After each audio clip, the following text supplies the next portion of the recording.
The word for you today. Today is June 5th. It's Friday. It's actually my anniversary. And I don't know if my wife watches these, but if she does, I'm going for brownie points. She's the best thing that ever happened to me in all of existence except for my salvation. Good enough? Perfect.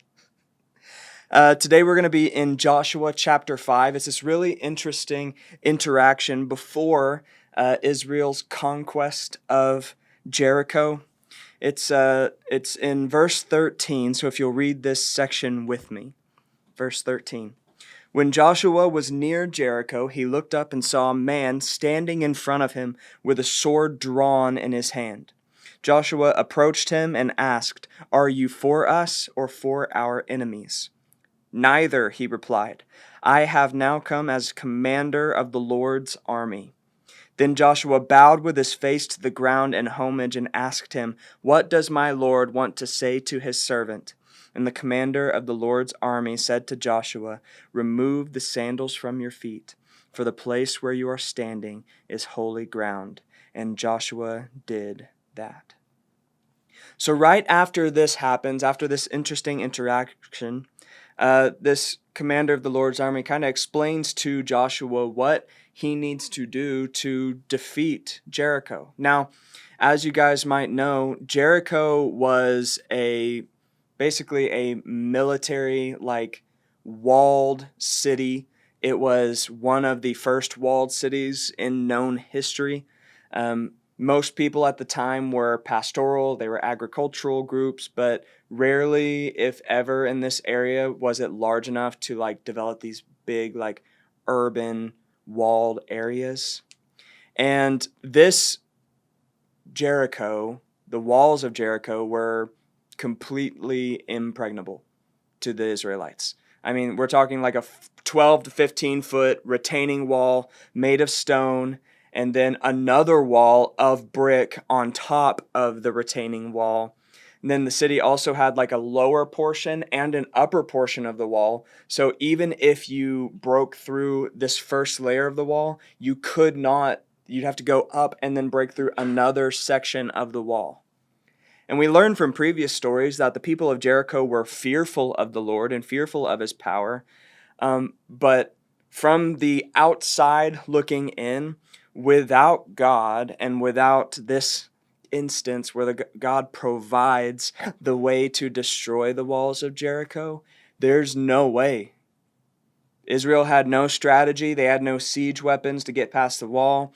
They had no really options for waiting them out because Jericho had most of what they needed inside of the walls for food and water to take care of themselves. And so in order for Israel to defeat Jericho, they had to be completely reliant upon God for this miracle.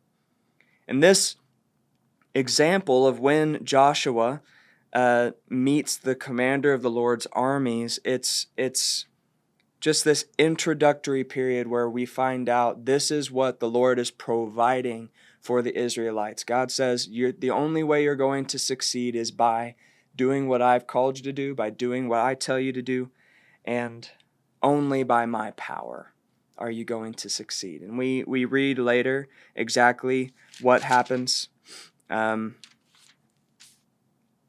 They follow what the Lord says. They had 7 priests carrying 7 ram's horns, and before the Lord they moved forward and blew the horns, and the ark of the covenant followed them. And while the ram horns were blowing, the armed men went in front of the priests and blew the ram's horns, and they marched around the city for 7 days. And on the 7th day, when they marched 7 times, the walls crumbled and fell, and they took and destroyed the city. God proved that if you do things the way I have called you, if you rely on me, I will provide these miracles. I will lead you into the land. You can trust me. And when we look at a scripture like this, I think there's a couple of lessons we can learn. I think a big lesson that we need to learn is that we need to simply rely on the Lord and do things his way. I mean, when God promises something, he makes a lot of promises to us. But when he promised Israel that he was going to lead them into the land, that he was going to drive out the people from it and give it to them, as a promised gift to their ancestors, he proved to them over and over again that he does what he promises.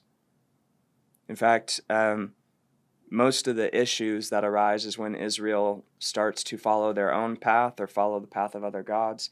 They don't do things God's way and honor him like they should and obey him like they should.